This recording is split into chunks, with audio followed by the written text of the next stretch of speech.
주제를 연주고 42번째 시간입니다.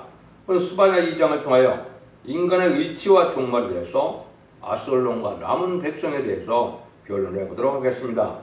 본장은 하나님을 찾고 공의 겸손을 구하던 자들이 세계가 멸망하는 날에 해변에서 남은 자가 된다는 것을 가르쳤는데요. 계시록 7장 9절에 능히 실 수 있는 큰 무리가 새 시대에 백성이 되는 것을 예언하신 것이 이루어지는 건데요. 그래서 새시대의 백성은 어디서 보를 받았다가 새시대의 백성이 되느냐, 그걸 중점으로 말씀하셨다고 볼 수 있는데요. 1절에서 3절입니다. 수치를 모르는 백성아 모일저다. 명령이 시행되기 전, 강음이 겨같이 날아가기 전, 여호와의 진노가 너에게 임하기 전, 여호와의 분노라의 날이 너에게 이르기 전에 그리할지어다. 여호와의 규례를 지키는 세상의 모든 겸손한 자들아, 너는 여호와를 찾으며 공의와 겸손을 구하라. 너희가 혹시 여호와의 분노의 날에 숨김을 얻으리라. 수치를 모르는 백성은 다 뭐라고 했죠? 여기 보면 하나님의 심판 역사가 진행되기 전에 빨리 잘 듣고 하나님을 찾고 순종해야만 이제 그날에 숨김을 얻을 수 있다, 이렇게 강조하시죠. 그래서 공의와 겸손을 구하는 자들이다. 공의는 하나님의 의로움을 나타내는데 이건 시대적인 법을 순종하는 것을 볼 수가 있죠. 그래서 그러면은 여기 겸손은 하나님 앞에 겸손해야만 된다 이 말이죠. 자기 생각과 자기 고집과 자기 지식대로 사는 것이 아니고 하나님의 말씀대로 하나님의 뜻대로 살기 위하여 진리 앞에 순종하는 일이 되는데, 그 일들이 이제 진리의 심판의 타령틀의 말씀인 이언서 계시록을 잊어버리면은 이제 지키고 읽고 듣고 지켜서 먼저 자금들을 해결받고 예비죄 보호 등으로 세세의 백성이 되는 것을 말씀했기 때문에 다 드러나는 것을 참고 강조하죠. 그래서 이것은 때가 있기 때문에 심판 때가 오면 너무 늦어서 이것이 소용이 없으니까 미리 잘 듣고 이걸 찾으라는 거죠. 그래서 여호와를 찾으라 이런 얘기를 했는데, 이것은 이제 지금까지 성자 예수님의 역사로 우리 주님을 구세로 영접하면 중상을 받아서 영원 권만한 시대였지만, 인간 종말의 역사는 진리의 심판의 날에 살아남는 영원간의 구원을 얻고 자손 가족적인 축복을 받는 때이기 때문에 이때는 또 여호와를 찾으라고 그랬죠. 성부 하느님의 진리의 심판의 역사를 뜻했기 때문에 이거는 이언서 계시록을 잘 듣고 순종하는 이런 것이 필요하다 이 말이죠. 이것은 전삼년반에 이제 구원의 역사가 끝나기 때문에 전삼년반이 끝나기 전에 다 순종을 해서 진리 앞에 인정을 받아서 이제 예비처봇으로 인도함을 받아야 되기 때문에 정한 날이 올 때가 이제 후 3년반부터는 환난재앙 심판이고 긍휼과 용서가 없는 심판 때이기 때문에 전삼년반에 빨리 받아들여야 된다, 이걸 알 수 있는 것이죠. 그래서 여호와의 모든 여호와의 규례를 지키는 세상의 모든 겸손한 자들아 그랬죠. 그래서 진리 앞에 순종하는 것이 참 중요한데, 믿음이라는 것은 말씀을 지켜 순종하는 것이 믿음이거든요. 그래서 그런 일들을 하는 백성들, 또 세시에 들어갈 백성들은 뭐냐고 겸손해야 되는데, 그런 자들이 이제 하나님의 말씀을 잘 듣고 하나님의 긍휼과 자비 속에 보호 속에 복받아야 될 것을 말씀하셨다, 이렇게 이제 말씀할 수가 있는 것이죠. 그래서 환난 재앙이 오기 전에 이런 일을 많이 해야 될 것을, 그래서 이것이 참 많이 이제 예언이 됐죠. 일어나라 빛을 발하라, 그것도 말씀의 빛을 얘기한 것이고, 죽장고 세세가고 죽장고 별승천하는 이제는 말세 복음인 아름다운 시에 그 복음을 전하는 때를 얘기한 것이고, 그것이 이제 말라기 성경에서는 4장 2절에 이제 너희가 의로운 해가 떠올라서 치료하는 광선이 된다 그랬죠. 이것이 이제 말씀의 꿈의 빛을 말씀한 겁니다. 그래서 완전 태조 변해상 계력사에서 원죄와 자본들의 결과로 죽정고 세시대가는 그런 일들을 말씀한 것이죠. 이것은 이제 계시록적으로 보면 10장 11절에 다시 예언해야 된다 그랬죠. 그래서 모든 예언서 계시록을 시대에 맞게, 이 시대 하나님의 교훈에 맞게 다시 예언하는 그 바리틀의 말씀을 잘 듣고 순종해야만 새 시대의 백성이 된다. 서로 예언의 말씀을 듣고 충성할 자하여 하나님께 희생을 수고하여 성금으로 충성할 시를 당하면 변화 성취하는 몸에 대해서 적지 않고 변화 성취하는 이런 은혜도 받고 또 그 정도 신앙 준비가 안 됐다 하더라도 우리 앞에 순종하고 따라온 자들에게는 2위처 5처로 인도함을 받아서 환란과 재난에 죽지 않고 새 시대 간다. 이런 걸 이제 말씀하셨다 볼 수가 있는 것이죠. 그래서 성 예언서에 보면 특히 하늘이여 들으라, 땅이여 들으라, 민족들어 들으라, 섬들어 들으라, 바다여 들으라 이런 식으로 다 말씀하신 거는 이 말씀의 마지막으로 이 변을 들어야 살 길이 열리기 때문에 그런 것이죠. 4절에서 7절입니다. 가사가 버리오며 아스글론이 황폐되며 아스들이 백주에 쫓겨나며 엘고린이 뽑히오며 오리라. 해변가면 그의 족속에 와 있을진저 블레스람의 땅 가나안아 여호와의 말이 너희를 친하니 내가 너를 멸하여 거민이 없게 하리라. 해변은 초정이 되어 목자의 음과 양떼의 우리가 거기 있을 것이며 그 지경은 유다 족속의 남은 자에게 들어갈지라. 그들이 거기서 양떼를 먹이고 저녁에는 아스글론 집들의 요리니 이는 그들의 하나님 여호와가 그들을 권고하여 사르다금을 들길 것입니다. 하나님의 공의로 하나님을 찾고 공의와 권세를 구하는 자들이 이제 숨김으로서 복하고 숨김으로서 복을 받게 되는데 그 장소가 해변이라는 말을 썼죠. 해변은 초정이 돼요. 이제 여기 보니까 그 목자의 음과 양떼 우리가 거기 있을 것이며 그랬죠. 그래서 이거는 하나님이 특별한 지역에 하나님의 보호를 받고 인도함을 받을 장소가 있음을 얘기하는 것이죠. 이것이 계록 12장 6절은 예비처다 이렇게 얘기를 했죠. 그는 후 3년 반 동안에 하나님의 인도를 받아서 보호와 협력을 받게 되고 피까지 정착이 되는 은혜 속에 죽자를 몸으로 변화되는 그런 일이 있거든요. 그 다음에 계속 15장이나 또 이사 26장 같은 데 보면 또 이사 33장에는 또 안정처라고 그랬고요. 26장에는 좀 밀실이라고 그랬는데 이런 곳에 이제 보호처가 되어서 하나님이 대접장과 아마겟돈 때 보호를 받거든요. 이럴 때 보호받는 장소가 따로 있음을 얘기하는 것이죠. 이게 장소적으로 본다면 이게 이제 첫째적으로 한국이 그런 일이 될 겁니다. 그래서 한국이 환란은 먼저 오지만은 예비처 보호처가 되는데 한국은 삼면이 바다로 둘러싸여 있죠. 그러니까 이 아시아 쪽에는 뭐 대만이나 일본이나 이런 곳에서 하나님이 보호하는 장소가 예비하는 장소가 예비처가 있을 것이고 또 이제는 북유럽이나 또 북미나 캐나다나 미국 같은데 그런 데서도 이제 하나님이 보호하는 자가 있을 테고 유럽 쪽에서도 있을 테고 이래서 하나님이 보호받는 장소가 특별히 있을 걸 얘기하는데 이것은 이제 임박해서 말세의 사명되게 알려주게 되기 때문에 그때 거기 가서 이제 임시 거처로 보험을 받는다. 그걸 여기서 이제 아스글론이다 이렇게 표현하는 겁니다. 그래서 이것은 후 3년 반 동안에는 예비처에서 또 대접장과 아마겟돈과 재창조 기간에는 보호처에서 이렇게 보호를 받았다가 하나님 복 받는 일이 있을 것을 얘기하는데 이것이 이제 신창조가 새로 재창조가 될 때 육지가 새로 나와서 복 받을 것을 또한 얘기를 했거든요. 그것이 이제 시편 66편 6절에 보면 하나님이 바다를 변하여 육지되게 하셨으므로 우리가 보호로 강을 통과하고 우리가 거기서 주로 인하여 기뻐할 거다. 바다가 변하여 육지가 되게 한다 그랬죠. 여기 이제 바뀌거든요. 지금은 전 세계 3분의 2가 바다고 3분의 1 육지인데 이게 아마도 이제는 육지가 넓어지고 북극과 남극이 다 녹아서 새로운 육지가 생기는 일이 있을 거거든요. 그래서 새로운 육지에 보험을 받을 것을 얘기를 한 겁니다. 이런 예비한 곳이 있어서 하나님께서는 이렇게 절대적인 보호와 인도 속에 보호함을 받게 될 것은 진리 앞에 순종하는 자들이 해당되거든요. 그래서 첫 대계에서 전 3년 만에 진리의 심판자한테는 완전히 변론을 듣고 순종하는 자들이 이 복을 누리게 된다는 것을 여러분이 또한 아셔야 됩니다. 그래서 복음은 심판이기 때문에 복음을 듣고 순종하고 따라와야 이런 예비처 보호처의 보험을 받게 된다는 사실이 또 성경 말씀에 있는 것이죠. 8절에서 11절입니다. 내가 모압의 해방과 암몬 자손의 후육을 들었나니 그들이 내 백성을 해방하고 스스로 커서 그 경들을 침범하느니라.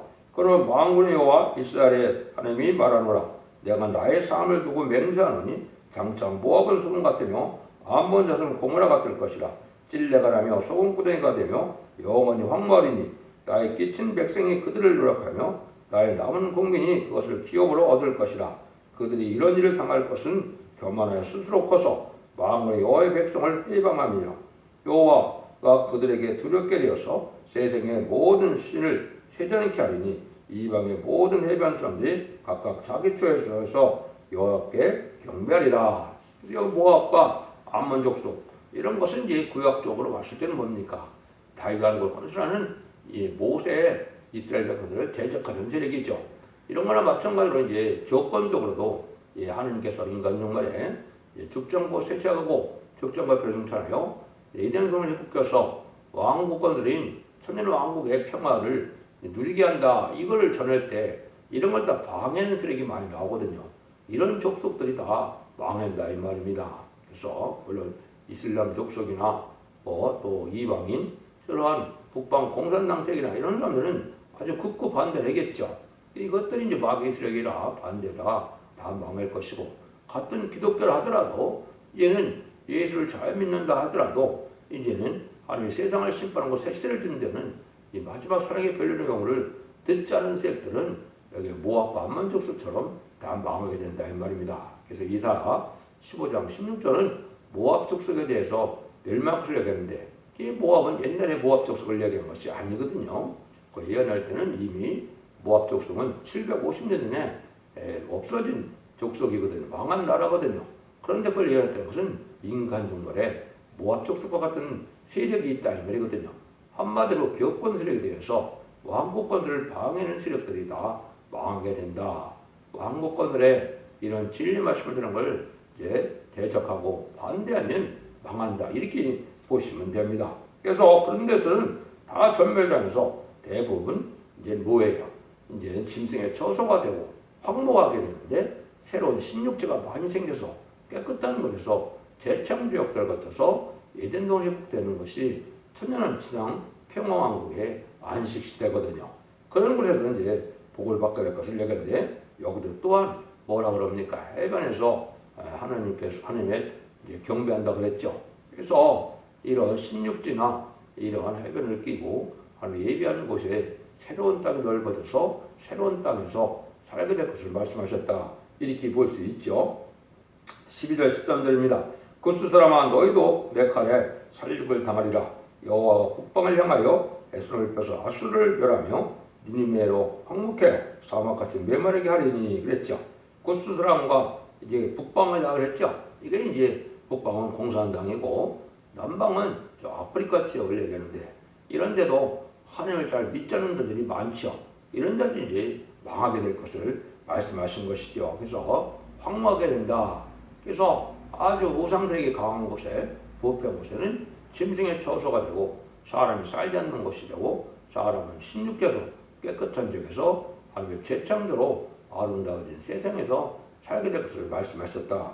이렇게 보면 됩니다. 그래서 이런 일들이 이제 성경대로 오게 되는데 이게 이때 이제 마지막으로 전하는 때가 알과 축전을 가는 때가 전삼전의 역사니까 이때 빨리 진리의 말씀을 순종하는 것이 중요하다 해서 전삼전에 들어갈 날이 지금 임박한 시점에 우리가 살고 있다 이렇게 보시면 됩니다. 그래서 환란이 올 때가 임박한 때인데 어떻게 살아야 되느냐 진리 앞에 순종하여 이렇게 예비처로 인도받을 만한 신앙을 가져야 될 것을 말씀에서 찾고 들어가는 말씀을 하시는 것이죠.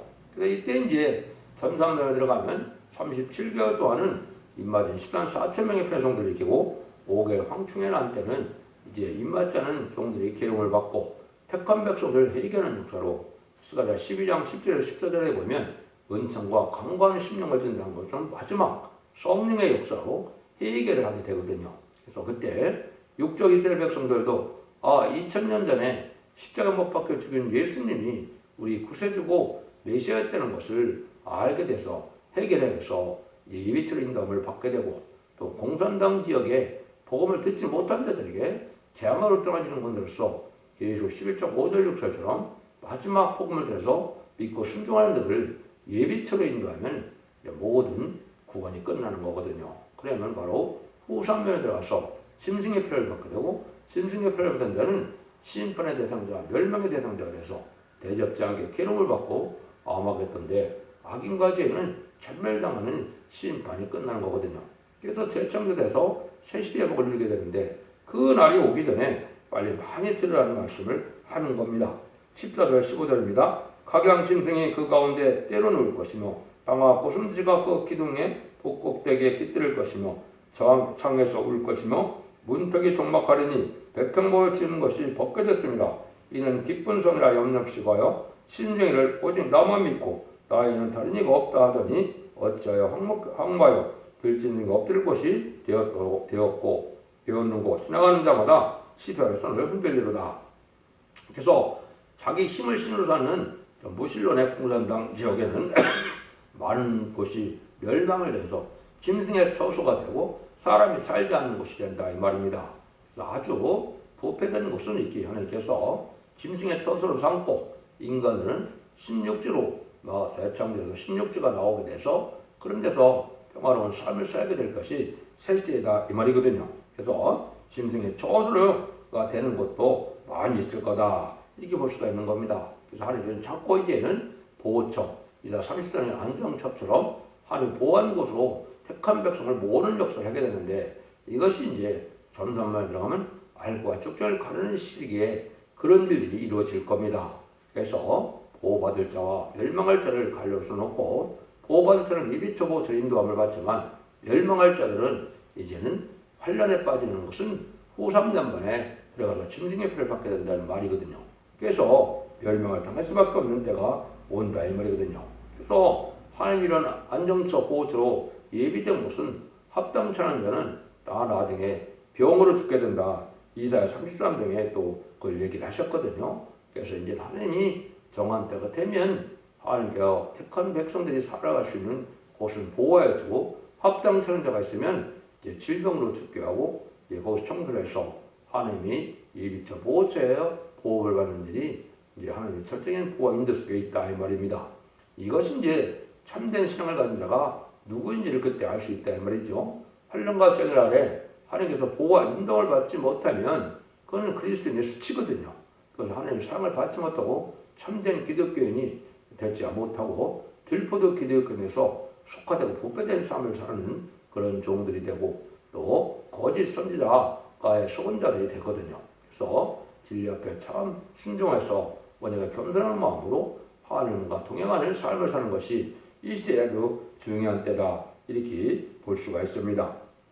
그래서 하나님의 아시는 일이 참되고 어려운 심판의 역사는 2000년 동안에 해결결을 주었죠. 누구든지 이방인인 우리에게 주님의 구세를 영접하면 이제 중생을 받아서 하늘의 자녀되는 이런 구원의 기회를 주셨고 또 인간 동물에는 마지막 한일의 중에 전담반 동에는 죽지 않고 세세하고 죽지 않고 편성치 않은 말세의 보호의 기회를 다 전역에서 듣게 하고 순종하는 자는 원죄 자범죄를 해결해서 자손 만대의 축복을 주신다는 사랑의 표현의 경고를 하는데 이걸 듣지 않고 이걸 듣고 해결치 않으면 망하는 것은 당연하죠. 이것이 하나님의 참되고 이런 심판의 역사가 그렇게 실행된 것을 말씀하셨습니다. 그래서 2장에서는 하나님께서 심판교를 앞에 놓고 의지를 택하여 해변으로 괴가 나면서 남은 자가 되어 새시대 가는 것을 가르쳤는데 이것은 전 아시아를 중점으로 하는 말씀입니다. 왜냐하면 예언서 계시록은 아시아를 중심으로 해서 썼거든요. 동방 땅끝에 하던 날인 한글 중심 성경을 썼기 때문에 이거를 그렇게 또 보아야 될 이유가 있고 전성경을 이제 심판의 다림질을 전하는 이러한 교회가 첫대교회인데 첫대가 이 시대에 사회 방주, 은혜 방주, 구원의 방주거든요. 그래서 기독교가 이제 지금까지는 어느 교단과 상관이 없고 예수 믿어서 중생의 역사가 있으면 기독교 정통이라고 볼 수 있죠. 아무리 정통적인 교회도 성령의 역사가 없고 중생의 역사가 없다면 무슨 소용이 있겠습니까? 그렇지만 인간 종말에는 이제 2000년 동안에 영원권 시대가 끝나고 영원권의 구원을 받아서 죽지 않고 색색하고 죽지 않고 변성치하는 교회가 한 교회가 완전한 끝을 맺는 교회가 나타나는데 이것을 성경에는 첫대교회라 그런 겁니다. 그래서 앞으로는 첫대교회와 바벨교로 나눠주는데 이제는 진리 앞에 순종하면 첫대교회가 되고 순종치 않으면 바벨교가 돼서 이제는 흑암에 빠졌다가 이제 재앙이라는 멸망을 당할 수밖에 없는 때가 온다는 것을 알려준 것이죠. 그래서 이제는 우리가 마지막 한일에 전선에 들어갈 날이 심히 임박한 때에 살고 있기 때문에 빠른 시일 내에 이 진리를 잘 순종해서 하나님의 도와 인도를 얻음으로 심판과 환란에 상관없이 자선 만대 축복이는 복된 종들과 성도들이 나와야 될 때가 되었으니 여러분들도 진리를 잘 분별해서 이제 진리 앞에 순종함으로 새 시대에 자선 만대 축복이는 복된 종들과 성도님들 다 되시기를 예수님으로 간절히 축원드립니다. 아멘.